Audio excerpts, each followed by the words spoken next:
So I said I almost risked my life, and it's because I had to get up on a ladder and try to lean over a death drop.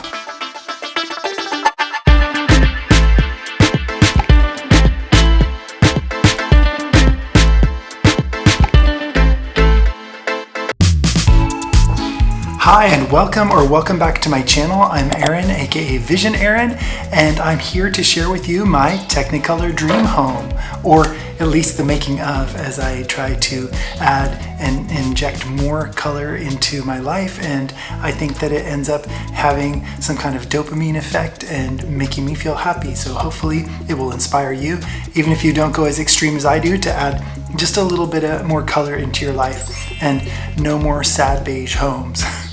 So imagine something that brings you a childlike joy, almost like a mobile hanging over your crib, or something that's like reminds you of a birthday party or something like that, but that you get to see it every day of your life and when you go up and down the stairs. That's what my goal was in creating this kind of bulbous paper lantern installation in my stairwell.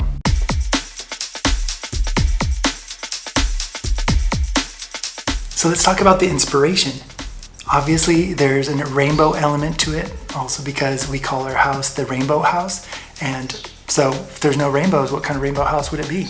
There's more, so stick around for other videos if you want to see some of the extra rainbow technicolor that we've injected into other spaces. For this space, let's say that it's rainbow inspired, but I didn't want to do something that's as literal as the delineations of colors in a rainbow flag, for example, where you just have like maybe pink, red, orange, yellow, green, blue, and purple. I wanted to have some various depth added into it with different tints, tones, and shades of those colors to create a more dimensional and less expected effect than just primary colors. A lot of times when you go for more saturated tones, people can say it looks juvenile because we often use those tones more in children's spaces. But why limit them just to children's spaces? I feel that my house doesn't have to look super adult. It's more looking like fun and creative or inspirational, so that when you come here, you feel that you're in a space that's not like other neutral, classic spaces that you can find everywhere else in the world. I want a space that inspires creativity and color when people come to visit. And for myself, every day going up and down these stairs, I get a little dopamine hit.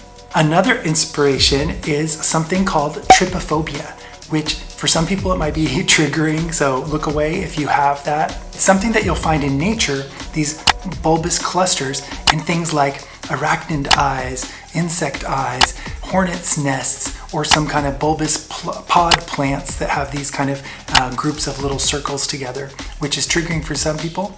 But for me, it's more like groupings of bunches of grapes or something like that that makes me happy, and it makes me feel this feeling of kind of organicness in a space that's principally rectangular in nature. I like to have these more organic shapes or clusters of things that create kind of nature or some kind of organic vibe in a more structured space. So another source of inspiration are those sort of balloon arches that you'll often see at birthday parties or parties, where they can blow up balloons to different sizes and group them all together. It's kind of like bunches of grapes. I love that effect. You have more control over the different sizes because you can just fill them up with the amount of air that you like. Whereas in this case, we're dealing with pre-manufactured products that only come in specific sizes. So it's trying to create the idea of more variety than there actually is through different shades and placements, and trying to kind of create a more organic effect, even though you only are limited to a few different sizes.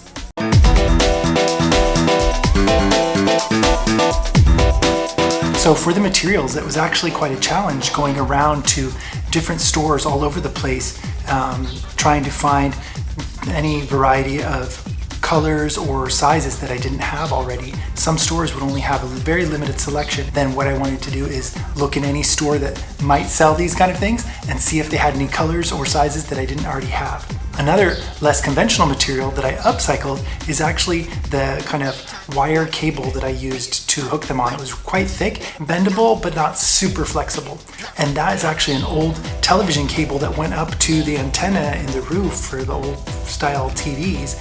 And when I cut them out, I thought, oh, I could probably use this for something. This cable was actually perfect because it was pretty thick that I could hook the lanterns around it. And instead of just having one piece, I actually bent it so I could get two of those pieces for a more organic shape. Let there be lanterns. That when they sell them to you, they're flat, and then you have to expand them and then insert these little metal supports on the inside.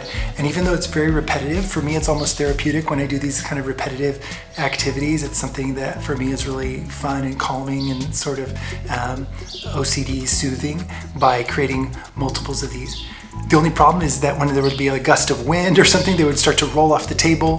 So I eventually brought them inside and I started to gather them together on the landing above the staircase, trying to see the overview of all the different colors and trying to see, how many do I have of each of the different sizes and different shades, trying to strategize how I would put them together. It's actually quite beautiful when you look at them up close. They look like these rainbow hilly landscapes and really beautiful and satisfying to look at. It was almost a shame to have to hang them up. I didn't end up using all of them, but I needed to have them visible so that I could kind of select from them almost like a painter or, selecting from the crayon box in order to decide which ones I wanted to place. So the actual technical building of it involved me risking my life, trying to take that repurposed old TV cable and hooking it to a hook that was already in the center of the staircase at the top.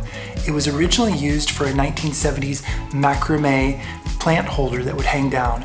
And although I love that vibe and I love retro style, I feel like I wanted something that was more unique to me and to this home with a really strong personality, whereas that kind of macrame style is great for boho kind of 70s inspiration. I wanted something that was putting my own stamp, my own rainbow fingerprint on this entryway and experience as you ascend the stairs. So I said I almost risked my life, and it's because I had to get up on a ladder and try to lean over a death drop, Drag Race reference there if anybody watches, but this is more like a literal death drop if you go down too far, and try not to fall as I hung this cable above and then brought it down 2 wires where it would create almost like a double spine that would allow me to create more volume at the top and then taper as you got towards the handrail, so that way you wouldn't bump it when you grab the handrail, and then it would expand outward again a little bit before it tapered again at the very bottom. While I was doing this, I kept thinking of this horror movie scene that if you watch it, maybe I can put a little piece of it here, basically of this demonic child in the movie called The Omen, where this little kid is on a tricycle.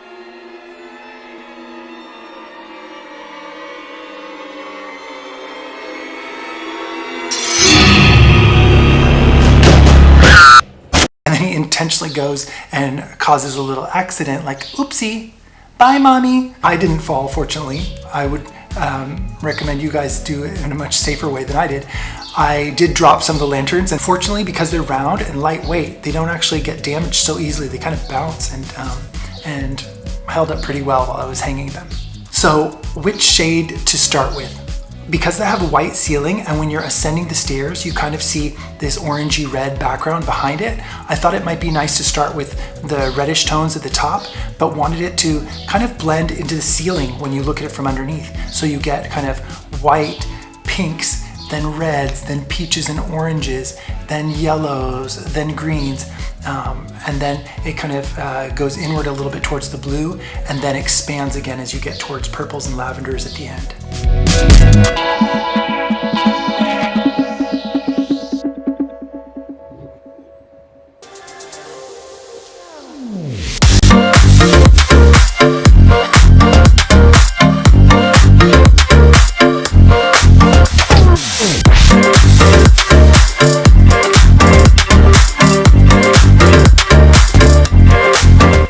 If If you haven't seen my other videos, the concept of the house that maybe I'm the only one who will notice, but for me it's important artistically, is that there is a rainbow flow to the rainbow house on the ground floor, but it's done with a little bit more earthen shades. So imagine rainbow tones, but desaturated a bit, like 1970s versions of those colors.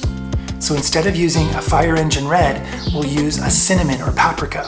Instead of a bright orange, we're going to use pumpkin or burnt orange. Instead of a canary yellow, we're using an ochre or mustard color. Instead of a grass green, more of a sage or olive tone. Then for the blues, maybe a grayish, more desaturated blue, or a little bit grayish or more desaturated lavender or purple. That way, it's kind of a little bit more muted on the ground level. And for me, conceptually, when you walk up the staircase, you're confronted with this kind of sky blue wall that then leads you up into the heavens, where you actually go into the clouds and into the rainbow. And it's almost like bridge from Norse mythology. The bridge to Asgard was like a rainbow bridge.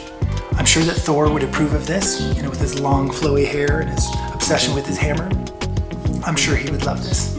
So, rainbow bridge to Asgard that brings me joy every time I ascend or descend between the different planes, and it's just kind of joyous and gives a dopamine hit every time I go up or down. I actually considered putting lights inside of them, and I realized that honestly I like the simplicity of form, just letting the natural light coming through the window illuminate them. In the morning it's so beautiful and joyous when you come through here and you just see like the light beaming through these shapes with different levels of translucency, that honestly Mother Nature is the best light source. So thank you if you've made it this far and you are going along on my Technicolor journey. It might be over the top for some of you, but maybe you can find some form of inspiration. Maybe it's a smaller grouping of different size paper lanterns, possibly in white or off-white or beige shades if you're more into that sad beige vibe, for other design styles as well, especially if you did them in more tone-on-tone or monochromatic or neutral version. So hopefully I've inspired you today. If you're into this and not scared and have trypophobia like some people, you're going to enjoy my next video, which is about this bubble mirror wall that I created with also more bulbous repeating shapes. And I'm going to show off my rainbow hallway up here, which is really like when you're going on the rainbow bridge to Asgard and you get to the end of the rainbow. It's Technicolor, baby.